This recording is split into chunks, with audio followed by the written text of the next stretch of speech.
Manifestaciones clínicas. Bueno, las manifestaciones clínicas de la enfermedad tuberculosis se van a dividir en dos, en pulmonares y extrapulmonares. Sin embargo, hay ciertos casos donde se pueden encontrar ambas.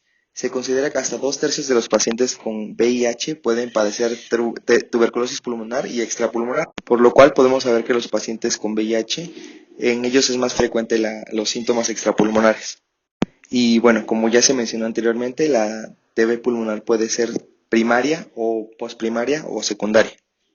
La TB primaria aparece consecutiva a una infección y se da por lo general en lugares con alta infección, como ya lo mencionamos, es en países pobres o en lugares donde es deficiente la higiene o no tienen un nivel de estudio adecuado para saber discernir los cuidados. Esta es común observarla en niños de hasta 4 años de edad o en pacientes inmunosuprimidos. Como la mayor parte del aire que inspiramos se distribuye a la zona media e inferior de los pulmones, por lo tanto estas zonas van a ser las que se verán más afectadas. Después de esta infección suelen aparecer adenopatías ciliares, paratraqueales y pues van a curar espontáneamente. Pero esto nos va a representar un hallazgo posterior porque estas lesiones se van a calcificar y es lo que nosotros vamos a encontrar ya como una lesión llamada lesión de Gong. Una manifestación frecuente de la tuberculosis primaria es el derrame pleural y un aumento de la lesión con necrosis en la parte central. Esto va a producir cavidad, que vamos a poder ver en la radiografía o en la tomografía. Y como ya lo mencioné, en niños pequeños casi siempre va a conllevar adenopatías ciliares, mediastínicas y paratraqueales. Esto consecuencia de la propagación del bacilo por los vasos linfáticos. La diseminación hematógena es la consecuencia más grave de la tuberculosis primaria, ya que va a producir lesiones granulomatosas en otros órganos. La tuberculosis secundaria se debe se debe a la reactivación endógena de una infección que se ha contraído antes y se encuentra de manera latente. Esta es característica de que suele localizarse en los segmentos apicales y posteriores de los lóbulos superiores. Esto debido a la gran concentración de oxígeno que favorece a las bacterias para su crecimiento. Va a formar cavernas y el contenido necrótico se va a licuar y va a pasar a las vías respiratorias, por lo cual vamos a tener que estas personas van a estar expulsando una gran cantidad de bacilos constantemente con la tos. A pesar de ser esta más grave, responde bien al tratamiento siempre y cuando se haga de manera adecuada y apego a las indicaciones. La tuberculosis extrapulmonar es otra forma de presentación de síntomas de tuberculosis, pero como su nombre lo dice, van a ser fuera del pulmón. Por orden de frecuencia los vamos a encontrar principalmente en los ganglios linfáticos, en la pleura, en el aparato genitourinario, en huesos y articulaciones, principalmente en articulaciones que soportan mayor peso, pero puede ser en general en todos los órganos. Todos los órganos se pueden ver afectados por esta. Bueno, pues la tuberculosis de ganglios linfáticos representa el 40% de los casos de tuberculosis extrapulmonar. Es la más común y es frecuente en pacientes con VIH y es producida principalmente por M. tuberculosis. La tuberculosis pleural representa el 20% de las tuberculosis extrapulmonares. Es común en las tuberculosis primarias y se puede dar por diseminación o contigüidad de la inflamación parenquimatosa. La tuberculosis de las vías respiratorias, vías respiratorias superiores, casi siempre es complicación de la tuberculosis pulmonar cavitaria avanzada. Puede afectar laringe, faringe y epiglotis. Y pues su sintomatología es tos, ronquera, disnea y podemos ver en la laringoscopía presencia de úlceras.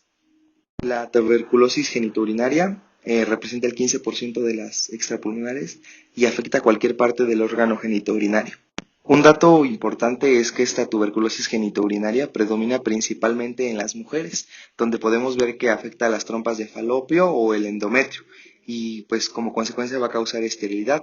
Así que podemos valorar este tipo de situaciones siempre y cuando la paciente presente estos datos y también presente pues una sospecha clínica de tuberculosis, que como veremos más tarde pues necesita cumplir ciertos criterios para que nosotros podamos sospechar de alguien que tiene tuberculosis. La tuberculosis osteoarticular se da en el 10% y se da por focos hematógenos o diseminación de ganglios paravertebrales cercanos. Como ya mencioné también, es característica que se den las articulaciones que cargan gran peso, como la cadera y las rodillas. Cuando se presente en la columna vertebral, se va a conocer como enfermedad de Pott. La meningitis tuberculosa o tuberculoma es una tuberculosis que se da en el sistema nervioso central. Es poco frecuente, representa aproximadamente el 5% de los casos. Es frecuente en niños y adultos con VIH positivo y se debe principalmente a diseminación hematógena o rotura de algún tubérculo en el espacio subaracnoideo.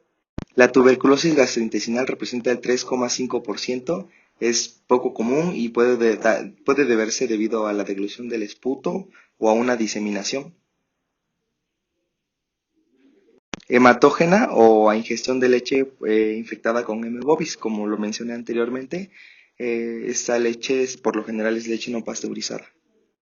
Y la tuberculosis pericárdica pues puede ser por extensión directa de un foco primario cercano. La tuberculosis miliar o diseminada es una siembra hematógena de bacilos tuberculosos.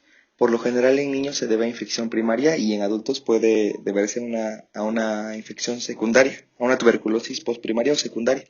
En este tipo de tuberculosis las lesiones suelen consistir en granulomas amarillentos de aproximadamente 1 a 2 milímetros de diámetro, similares a las semillas de mijo. El nombre se debe principalmente a esta característica que tiene similaridad con las semillas de mijo. Las manifestaciones clínicas pues suelen ser inespecíficas y variables. Dependen principalmente de la localización predominante de estas lesiones, pero puede ser fiebre, sudores nocturnos, anorexia, debilidad y pérdida de peso.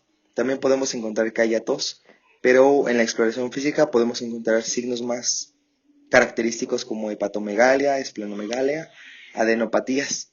Y también podemos encontrar tubérculos en la coroides en el examen ocular, que es patonomónico totalmente de tuberculosis miliar. En la radiografía vamos a ver infiltrados extensos, infiltrado intersticial y derrames pleurales. La TB asociada a VIH, pues como sabemos, la tuberculosis es una enfermedad oportunista y cuando una persona está infectada por el VIH, pues tiene riesgo aumentado del 3 al 13% más de enfermar al año. Y esto puede evolucionar a una enfermedad al cabo de semanas incluso. La tuberculosis, puede aparecer en cualquier fase del VIH y cuando hay un deterioro parcial de la inmunidad aparecen características típicas como infiltrados y cavidades en lóbulos superiores sin linfadenopatía ni derrame, pero exactamente dependen las manifestaciones de pues el porcentaje de inmunosupresión y el deterioro de la inmunidad y la fase en la que se encuentre el VIH para poder relacionar con las características clínicas. Bueno, principalmente para diagnosticar a un paciente con tuberculosis debemos tener con anterioridad la sospecha de que pueda tener tuberculosis. ¿En qué nos vamos a basar para sospechar que un paciente tenga tuberculosis? Bueno, las guías de práctica clínica nos dicen que un paciente sospechoso es aquel que tiene tos productiva por más de 2 semanas de